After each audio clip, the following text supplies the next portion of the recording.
Hello everyone, welcome to Music Festival 2025. It's probably an idea, but I'm going to sing to you today. Today we're going to try to understand why so many Americans are out here passionately defending the very systems that are draining their bank accounts and shortening their lives. You know the type, no paid family leave because freedom. Healthcare shouldn't be free. That's socialism, maybe even communism. Corporations raising prices is good for the economy. It's not that millions of people spontaneously woke up with identical thoughts that just so happen to benefit billionaires. No. Serious Talk, Segment 1, the business model of manufactured beliefs. Here's the influence pipeline. It's elegant, effective, and the best part, totally legal. Step 1, corporations and wealthy donors fund think tanks. Step 2, think tanks manufacture studies, talking points, and experts. Step 3, media personalities repeat those talking points with passion and outrage. Step 4, the public absorbs them as their own ideas. I believed this the entire time. Step 5, politicians follow public opinion, which corporations engineered. This isn't journalism.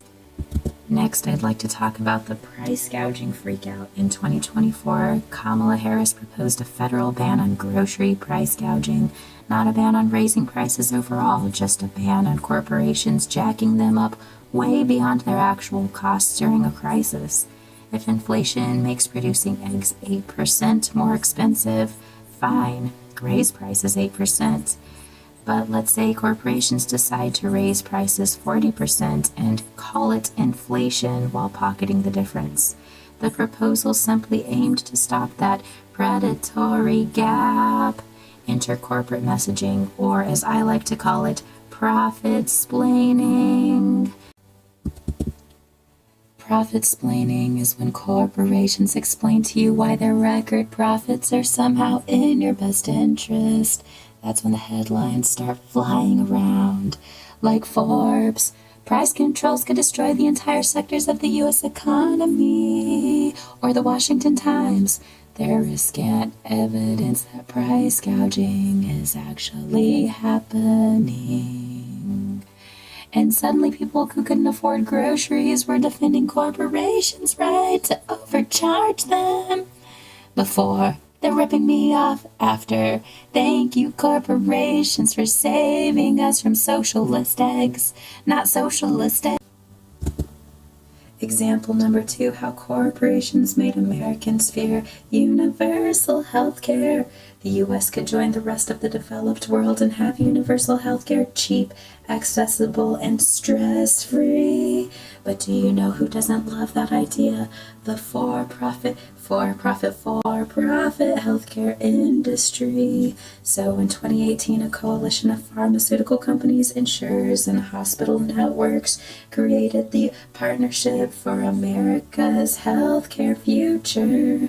Not to provide healthcare, no, but to stop healthcare reform. Their internal memo said the quiet part out loud. Change the conversation around Medicare for all and prevent it from becoming a national political platform. And they did exactly that. Massive PR campaigns were launched claiming universal health care would mean higher taxes, longer wait times, government bureaucracy, and of course, socialism. Maybe even communism. A 2025 study showed they used fear-based messaging and big tobacco-style tactics to turn Americans against cheaper, better healthcare. Before corporate messaging, I'd like to go to the doctor without going broke. After corporate messaging, don't you dare give me affordable medicine. That's communism, and immigrants will steal it. Example number 3, climate change denial, machine-made skepticism. More than 99% of climate scientists agree that climate change is real and human-caused. But the Heritage Foundation, along with fossil fuel-funded allies, sponsored contrarian scientists to cast doubt and frame climate policy as an attack on freedom, jobs, and the American way of life.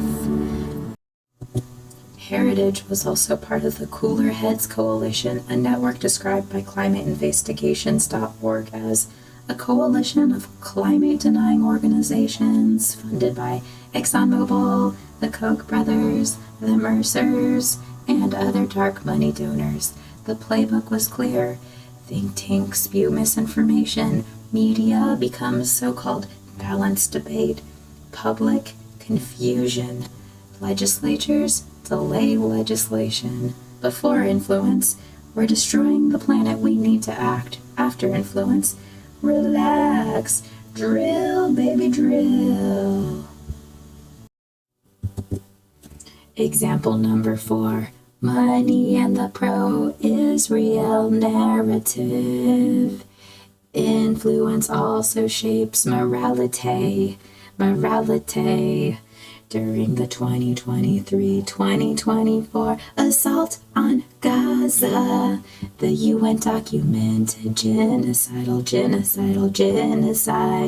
genocidal acts, mass killings, starvation, destruction of hospitals and schools, and targeted violence against children, even toddlers. That's right. Despite that, millions of Americans insisted Israel was acting purely in self-defense. How did they land there? Because pro-Israel PAC spent $5.4 million in the 2023-2024 election cycle, and lawmakers who supported Israel's military action received far more funding than those who criticized it. Politicians adjusted their messaging to protect donations.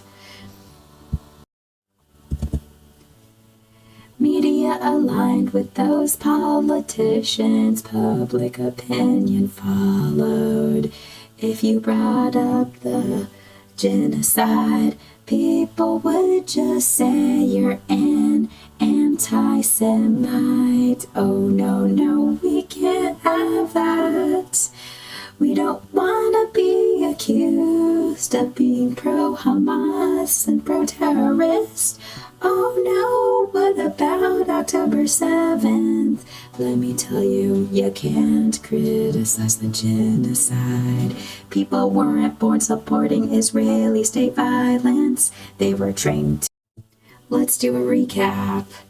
Corporations fund influence, think tanks write the script, media performs it, the public internalizes it, policy protects power. People are not naturally passionate about weaker wages, high prices, no healthcare, endless wars, fossil fuel dependence, supporting foreign governments during allegations of genocide.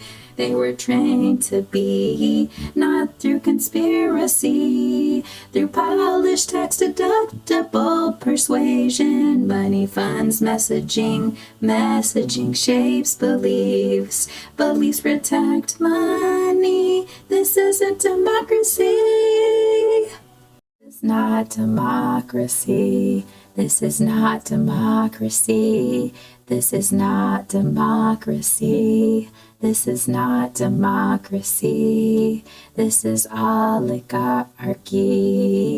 This is not democracy. This is not democracy.